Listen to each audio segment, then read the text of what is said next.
y cito a Octavio Paz en su escrito Todos Santos, Día de Muertos, en su libro El laberinto de la soledad, escrito en 1950.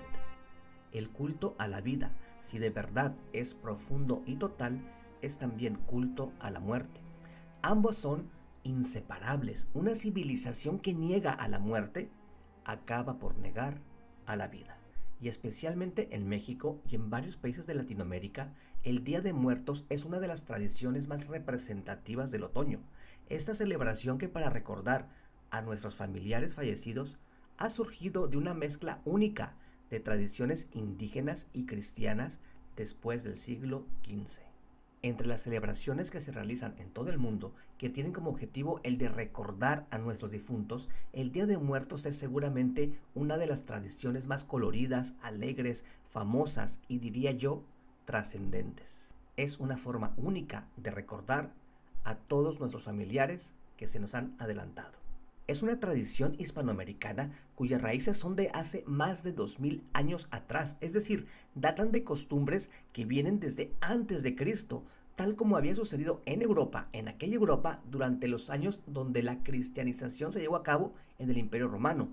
Han sido esas tradiciones del Día de Muertos, con el paso del tiempo, con el paso de los años, han ido cambiando, han sido moldeadas poco a poco por los diversos evangelizadores hasta dar lugar a una celebración mestiza y única en el mundo. El Día de Muertos es originario de la región mesoamericana, aunque poco a poco se ha extendido más allá de Mesoamérica, llegando a Sudamérica, pero es el México donde está más arraigada y es más espectacular, con grandes celebraciones públicas que muchos podemos criticar, incluso porque podemos pensar que el Día de Muertos ha llenado también de marketing y de capitalismo, cuando dicha celebración a muchos nos parece que debería tener quizá un toque mucho más íntimo y familiar, mucho más silencioso y profundo, mucho más espiritual. El origen del Día de Muertos. Ya antes de la llegada de los europeos a nuestro continente de América, los pueblos mesoamericanos realizaban sus propias celebraciones en honor a los difuntos. El Día de Muertos tiene su origen en las culturas nahuasi, en particular la cultura mexica. Los nahuas son un grupo de pueblos nativos de Mesoamérica al que pertenecen los mexicas y otros pueblos antiguos del Anáhuac, que tienen en común algo, y es su lengua, el náhuatl.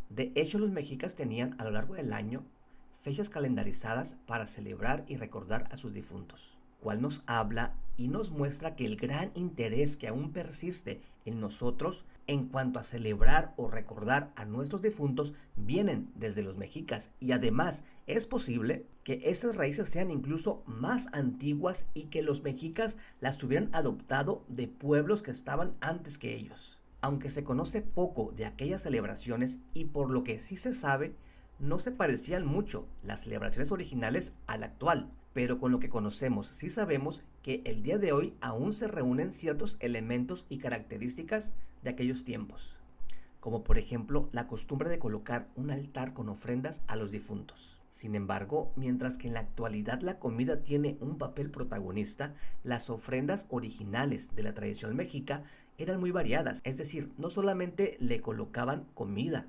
incluían también ropa, mantas, algodón o perfumes. Y algo muy característico es que también acompañaban las ofrendas con una serie de objetos que al difunto le encantaban durante su vida.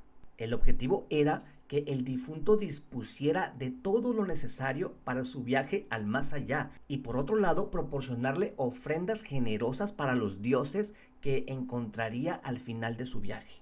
Pero otra cosa interesante es que el difunto no debería viajar solo, y con el objetivo de acompañarle se sacrificaba a un perro, Xoloitzcuintle, una raza autóctona cuyo nombre en náhuatl significa perro sirviente, el cual era endémico de la región mesoamericana y se caracterizaba o se reconocía porque no tenía pelo.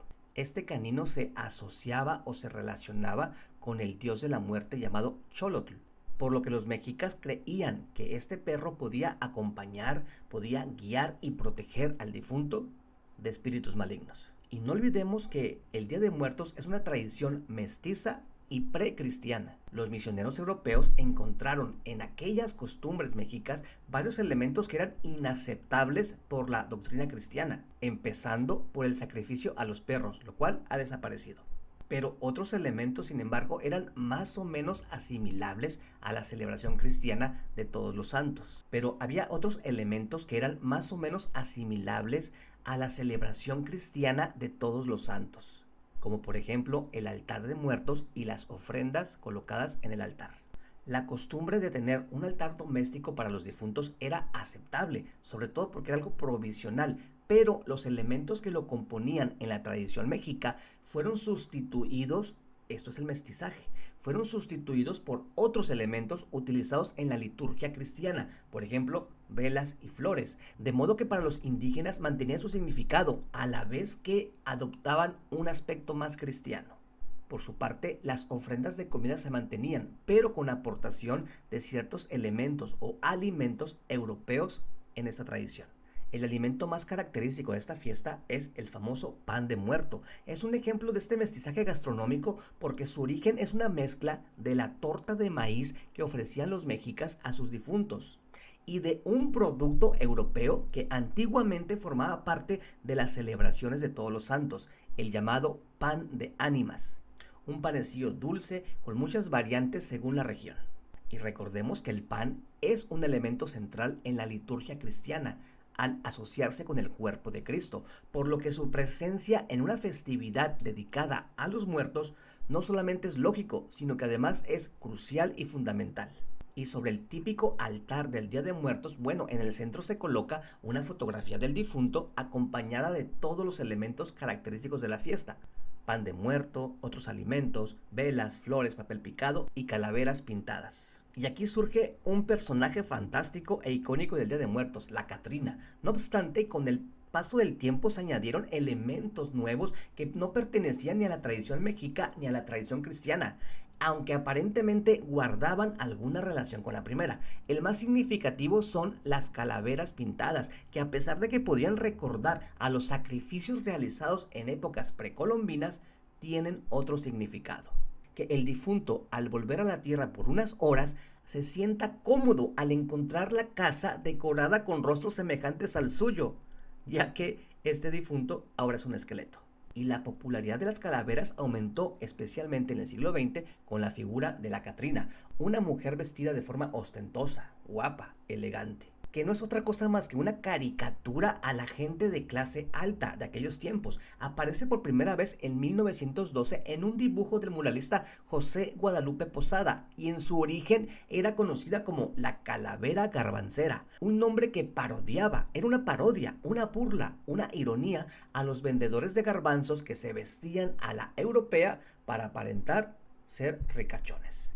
En 1947, el artista Diego Rivera la rebautizó como Catrina, es decir, una mujer que viste de forma lujosa. Pero la Catrina tiene su contraparte masculina y es el Catrín, y ambos se han convertido en uno de los símbolos del Día de Muertos. Son un recordatorio que la vida es transitoria para todos, sin importar la riqueza o la clase social, y que además, como señaló el propio Posada, ya que a fin de cuentas, morena, güera, rica o pobre, toda la gente acaba siendo calavera. Aunque sea un día dedicado a los difuntos, el alma del Día de Muertos es, al fin y al cabo, disfrutar de la vida mientras se pueda, y especialmente disfrutarla junto a la familia, incluyendo aquellos que ya no están.